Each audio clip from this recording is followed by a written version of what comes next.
അപ്പോൾ എനിക്ക് സാറിനോട് പറയാനുള്ള ഇവിടുത്തെ ഹോസ്പിറ്റലുകളിലൊക്കെ ഒന്ന് നന്നാക്കിയാൽ കൊള്ളാമെന്ന് എനിക്ക് തോന്നി. പകുതി ജീവനെങ്കിലും നഷ്ടപ്പെടാതിരിക്കും.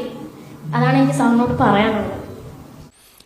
കേരളത്തിന് ആവശ്യം ധിക്കാരികളും അഹങ്കാരികളുമായ ഭരണാധികാരികളല്ല, മനുഷ്യരുടെ വേദനയും പ്രയാസങ്ങളും പ്രശ്നങ്ങളും കണ്ടുകൊണ്ട് അതിന് പരിഹാരം കാണാൻ സാധിക്കുന്ന സത്യസന്ധരായ നേതാക്കളാണ് കേരളത്തിന് ആവശ്യം. ഏതൊരാളുടെയും കരളലയിപ്പിക്കുന്ന ഈ ഒരു രംഗം കാണുക. 5.5 വർഷമായിട്ട് എൻ്റെ അച്ഛന് ലിവറിന് അസുഖമായിരുന്നു. അങ്ങനെ കോട്ടയം മെഡിക്കൽ കോളേജിൽ സർജറി ചെയ്യാതെ പറഞ്ഞിരിക്കുകയായിരുന്നു. 50 ലക്ഷമാണ് പറഞ്ഞിരുന്നത്. പക്ഷെ ഞങ്ങളെ കൊണ്ട് 50 ലക്ഷം കൂട്ടിയാൽ കൂടുന്ന ഒരു എമൗണ്ട് അല്ലായിരുന്നു. അവിടെ ലിവർ ബയോപ്സി ചെയ്ത് കഴിഞ്ഞ് അവിടെ സർജറി ചെയ്യാമെന്ന് തീരുമാനിച്ചിരിക്കുകയായിരുന്നു. പക്ഷേ ബയോപ്സി റിപ്പോർട്ട് കൊണ്ട് ചെന്നപ്പോൾ ഡോക്ടർ 2 വർഷത്തേക്ക് പഠിക്കാൻ പോവുകയാണെന്ന് പറഞ്ഞു പോയി.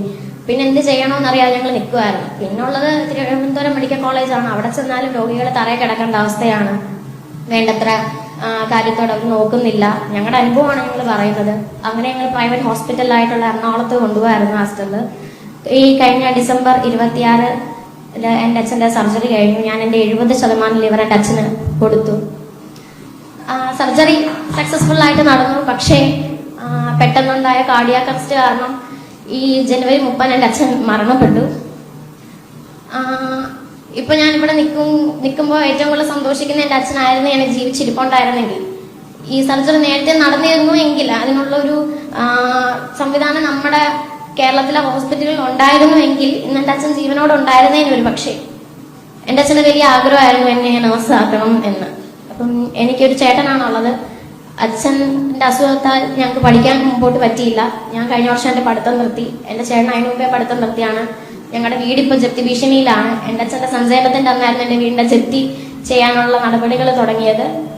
അങ്ങനെ എന്ത് ചെയ്യണം എന്നറിയാതെ ഇപ്പം നിൽക്കുന്ന ഒരവസ്ഥയാണ്. മുമ്പോട്ട് ഇനി പഠിക്കുന്ന കാര്യം എങ്ങനെയാണ് എന്നുള്ളൊരവസ്ഥയിൽ നിൽക്കുകയാണ്.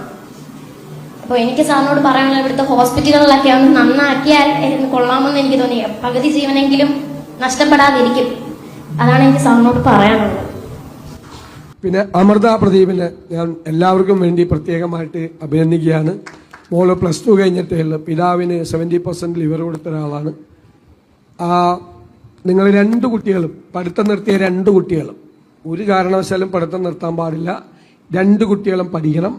നിങ്ങൾക്ക് ഉണ്ടായിരിക്കുന്ന സാമ്പത്തികമായിട്ടുള്ള പ്രയാസങ്ങൾ കൂടി നമ്മൾ അഡ്രസ്സ് ചെയ്യും. ഞാൻ വിശദാംശങ്ങളിലൂടെ പറയുന്നത് ശരിയല്ല. ഒരു കാര്യം തീർച്ചയാണ്, അവർ പഠിത്തം നിർത്തില്ല. 2 കുട്ടികളും പഠിക്കും, തുടർന്ന് പഠിക്കും. അത് ഞാൻ നേരിട്ട് ശ്രദ്ധിച്ചോളാം.